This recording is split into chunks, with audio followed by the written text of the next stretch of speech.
നമ്മൾ ബോയ്സ് ലോയിനെ പറ്റിയും ചാൾസ് ലോയിനെ പറ്റിയാണ് പഠിക്കാൻ പോകുന്നത്. ബോയ്സ് ലോ പറയുന്നത് എന്താണെന്ന് വെച്ചാൽ P is inversely proportional to 1/v. അതായത് പ്രഷറും വോളിയവും വിപരീത അനുപാതത്തിലാണ്. ഇവിടെ കോൺസ്റ്റന്റ് എന്ന് പറയുന്നത് ടെമ്പറേച്ചർ ആണ്. ബോയ്സ് ലോയിൽ നമ്മുടെ ബോയിലിംഗ് എന്ന് വെച്ചാൽ തിളയ്ക്കുക. അപ്പം നമുക്ക് ടെമ്പറേച്ചർ എന്തായിരിക്കും ഇവിടെ കോൺസ്റ്റന്റ് ആയിരിക്കും. ടെമ്പറേച്ചർ ഇവിടെ കോൺസ്റ്റന്റ് ആണെന്ന് ഓർത്തിരിക്കുക. ബോയിലിംഗ് എന്ന് ഓർക്കുമ്പോൾ ടെമ്പറേച്ചർ ഓർക്കുക, അത് കോൺസ്റ്റന്റ് ആണ്. പിയും വിയും വിപരീത അനുപാതത്തിലാണ്. ആപ്ലിക്കേഷൻ എന്ന് പറയുന്നത് size of air bubble rising from the bottom of an aquarium increases. അതായത് നമ്മുടെ അക്വേറിയത്തിൽ നിന്നുള്ള ബബിൾസിന്റെ സൈസ് മുകളിലേക്ക് വരുന്നതോറും കൂടി വരുന്നു. എന്തുകൊണ്ടായിരിക്കും ബബിൾസിന്റെ വോളിയം കൂടുന്നത്? മുകളിലോട്ട് വരുമ്പോൾ വോളിയം കൂടുന്നു, അപ്പോൾ പ്രഷർ കുറവായിരിക്കും, പ്രഷർ കൂടുതലായിരിക്കും താഴെ. പക്ഷെ മുകളിലോട്ട് വരുന്നവരും പ്രഷർ കുറയുന്നതിന്റെ ഫലമായിട്ട് വോളിയം കൂടുന്നു. സിറിഞ്ചിനെ ഞാൻ പുറകിലോട്ട് വലിക്കുമ്പോൾ എന്തായിരിക്കും? അതിന്റെ വോളിയം കൂടുന്നു. വോളിയം കൂടുന്നതിന്റെ ഫലമായി പ്രഷർ കുറഞ്ഞു. ഞാൻ ഇങ്ങനെ ഈ പിസ്റ്റണിനെ ഞാൻ ഇങ്ങനെ മുമ്പോട്ട് കൊണ്ടുവരുന്നതോടും അതിൻ്റെ വോളിയം ഞാൻ കുറയ്ക്കുകയാണ് ചെയ്യുന്നത്. അതിൻ്റെ ഫലമായിട്ട് അതിൻ്റെ പ്രഷർ എന്ത് ചെയ്യുന്നു? പ്രഷർ കൊടുക്കുകയാണ് ഞാൻ ചെയ്യുന്നത്. അതുകൊണ്ട് വോളിയം എന്ത് ചെയ്യുന്നു? കുറയുന്നു. അടുത്ത് നോക്കാം.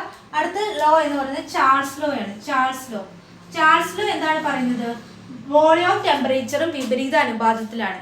അതായത് വോളിയം ടെമ്പറേച്ചറും നേർ അനുപാതത്തിലാണ്. അതായത് ഡയറക്ട്ലി പ്രൊപ്പോർഷണൽ ആണ്. വോളിയം കൂടുമ്പോൾ ടെമ്പറേച്ചർ കൂടും. അറ്റ് കോൺസ്റ്റന്റ് പ്രഷർ ആണ് ഇവിടെ ക്രൈറ്റീരിയ. ചാൾസ് ലോയിൽ പ്രഷർ, ബോയ്സ് ലോയിൽ temperature. At constant temperature volume of a definite mass of gas is directly proportional to temperature. Definite mass എന്ന ക്രൈറ്റീരിയ ബോയ്സ് ലോയിലും Charles ലോയിലും ഉണ്ട്.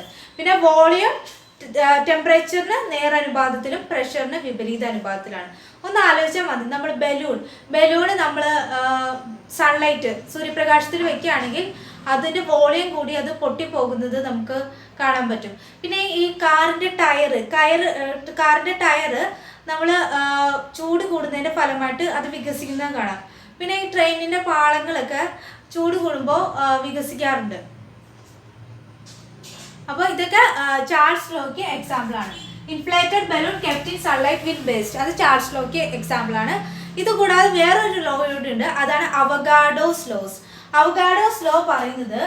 ഇത് ചാൾസ് ലോ അവഗാഡോസ് ലോ എന്താണ് പറയുന്നത്? അവഗാഡോസ് ലോ പറയുന്നത് V is directly proportional to n എന്നാണ് Avogadro's law പറയുന്നത്. V is directly proportional to n. അതായത് നമ്മൾ ശ്വസിക്കുമ്പോൾ നമ്മൾ ഉള്ളിലേക്ക് ശ്വാസം എടുക്കുന്നു. അപ്പോൾ നമ്പർ ഓഫ് മോളിക്യൂൾസിൻ്റെ എണ്ണം കൂടുന്നതനുസരിച്ച് വോളിയം കൂടും. നമ്മൾ നന്നായിട്ട് ശ്വസിക്കുകയാണെങ്കിൽ നമ്മുടെ നമ്പർ ഓഫ് മോളിക്യൂൾസിൻ്റെ എണ്ണം കൂടുന്ന വഴി ഗ്യാസിലെ ലെങ്സ്, അതായത് ശ്വാസകോശത്തിൻ്റെ വോളിയം കൂടുന്നു. ഇറ്റ് വിൽ എക്സ്പാൻഡ്, അതിങ്ങനെ എക്സ്പാൻഡ് ചെയ്യുന്നു. അത് നമുക്ക് എന്താണ് അവഗാഡോസ് ലോയ്ക്ക് എക്സാമ്പിൾ ആയിട്ട് പറയാം. ഉദാഹരണമായിട്ട് നമുക്ക് ബലൂൺ ഊതി വീർപ്പിക്കുന്നു, അതിൽ മോളിക്യൂൾസിൻ്റെ എണ്ണം കൂടുന്നതിൻ്റെ ഫലമായിട്ട് അതിൻ്റെ വോളിയം കൂടുന്നു. ഇതും അവഗാഡോസ് ലോസിന് എക്സാമ്പിൾ ആണ്. അതായത് ബലൂണ് ഊതി വീർപ്പിക്കുന്നത്, ഇൻഫ്ലേഷൻ ഓഫ് ബലൂൺ, അത് അവഗാഡോസ് ലോയ്ക്ക് എക്സാമ്പിൾ ആണ്. അപ്പോൾ നമ്മൾ ഓർക്കുക, ബോയ്സ് ലോയിൽ ടെമ്പറേച്ചർ കോൺസ്റ്റന്റ്, ചാൾസ് ലോയിൽ പ്രഷർ കോൺസ്റ്റന്റ്, അവഗാഡോസ് ലോസിൽ ടെമ്പറേച്ചറും പ്രഷറും ആണ് കോൺസ്റ്റന്റ്. അവഗാഡോസ് ലോയിൽ എന്തൊക്കെയാണ് കോൺസ്റ്റന്റ്?